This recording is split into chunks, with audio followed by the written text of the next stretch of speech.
What was it that induced King Charles I to stay at the White Hart Inn in 1644, and would you spend the night there now?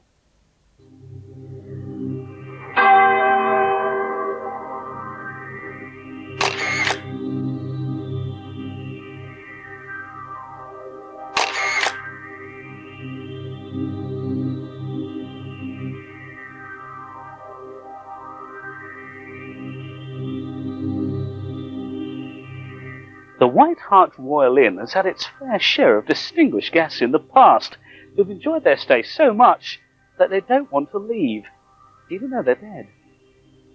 I've been here approximately 1 year, and the housekeeping staff have come across various apparitions mainly on the top floor of the building. We invited along a local medium to the inn to discover whether she would agree with the reported sightings and locate a presence upstairs.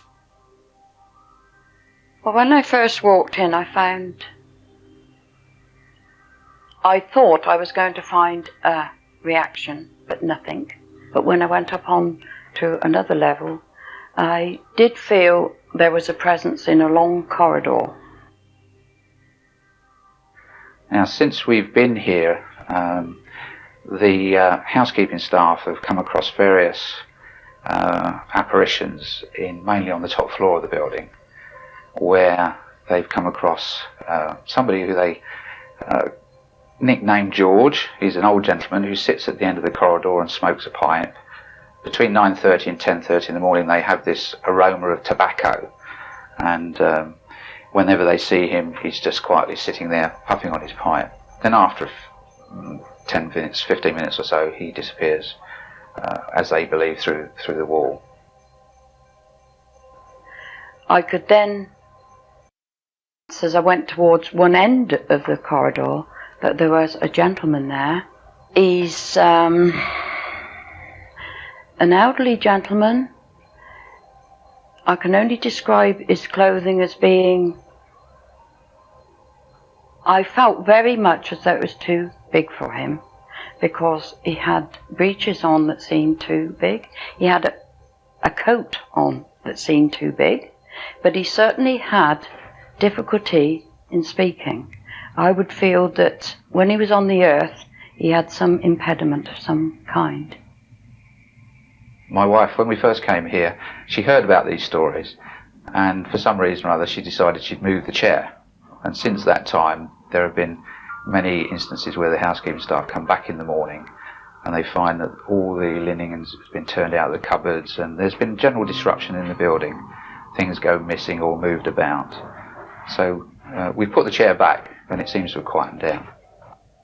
Personally, I haven't seen anything or heard anything, because mainly I work on the ground floor. It's mainly the housekeeping staff and other staff who actually live in quarters opposite this corridor. They've had quite strange occurrences during the night. Sometimes they've come down in the morning, good excuse, they haven't slept all night, not really fit for work in the morning. But they've said that there's been a lot of noise, lights on and off, and cold feelings in corridors and that sort of thing. Sarah, who inhabits room 19, which is a staff quarter, actually says that she feels that there is a presence in the room with them at most times. I live in room 19, and room 19 is up on the first floor of this hotel, and occasionally I feel, something's in the room. I mean, the room doesn't go cold, and there's no sort of chilly atmosphere. You just know it's there. So the staff appear to have learnt to live with the resident spirit. But what of the guests?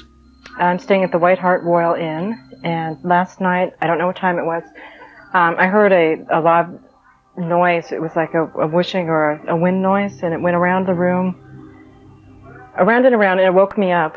It didn't wake up my roommate, and then I felt someone touching my head, and I brushed it off and couldn't figure out what it was. I looked around the room, I didn't see anything, and then I went back to sleep. I wasn't scared. I really am interested in the history now. Originally it was supposedly being a manor house many, many years ago, and then became a coaching inn. The White Hart Royal obtained its royal charter basically from the visit of Charles I in 1644 on the way to the Battle of Evesham during the Civil War period. We asked local historian Catherine Meadows whether anything in the building's history could provide an explanation for the presence on the upper floor. In the 1920s, a young waiter was found shot in one of the top bedrooms and was thought to have committed suicide. But a waiter in the next room said that he didn't hear any shots, and it was all rather suspicious. There was an occasion when we had some guests staying late one night, and the staff were interested to see what they were doing, and they were actually doing a Ouija board, and the staff got involved in that. And they tell me that it was mapped out in the Ouija that there was a lady here who lived here some centuries ago named Kate, and she said that there were 9 other spirits that inhabited the building. At that point, one of the members was told to leave from the Ouija because they considered them to be a disruptive influence on the system. And at that point, they decided to stop it because they weren't very happy about going on with it again. I know that years ago, staff who worked here didn't like going up into the attics here. The ghost does not make me feel uneasy at all, no, not at all. It doesn't bother me. With the age of the building the way it is and the sort of history that we've got here, I would think in those many hundreds of years, you're bound to have these sort of occurrences, and we're happy to live with them as they are with us. It appears that some of the former deceased residents of the White Hart are just as happy to stay there as some of its current living residents. And who can blame them?